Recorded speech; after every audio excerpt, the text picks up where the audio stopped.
আমরা আজকে সেই ইসরায়েলকে স্মরণ করে দিতে চাই, ইসরায়েল তুমি হয় থেমে যাও, না হলে তোমাকে ফেরাউন, নমরুদ, আদ এবং সামুদ জাতির মতো তোমাকে থেমে যেতে হবে। ইসরায়েলের আজকের এই হুঙ্কার, নেতানিয়াহু যেটা বলেছে অহমিকা এবং দম্ভ করে, এটা শেষ নয়, এটা শুরু মাত্র।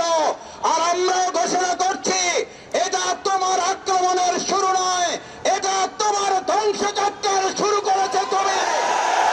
নেতানিয়াহু ইসরায়েলকে গোটা পৃথিবীতে নিষিদ্ধ করতে হবে, ইসরায়েলের রাষ্ট্রকে নিষিদ্ধ করতে হবে, ইসরায়েলের বসতি স্থাপনকে নিষিদ্ধ ঘোষণা করতে হবে। গোটা বিশ্ব মুসলিম ঐক্য করে ইসরায়েলের অমানবিক হামলার বিরুদ্ধে ত্যাগহীন কণ্ঠে আমরা ঐক্যবদ্ধ ভূমিকা পালন করে ইসরায়েলের এই গণহত্যা বন্ধ করব ইনশাআল্লাহ।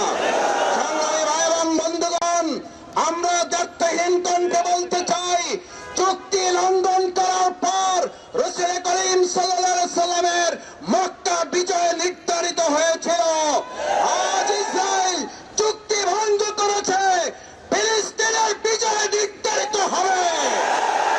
আমরা সেই বিজয়ের জন্য ফিলিস্তিনি ভাই বোনদের পাশে দাঁড়িয়ে মক্কা বিজয়ের মতো চুক্তি ধ্বংসকারী তৎকালীন কাফির মুশরিকদের ধ্বংস যেমন জাতি দেখেছে, ইসরায়েলের ধ্বংস এই জাতি দেখবে।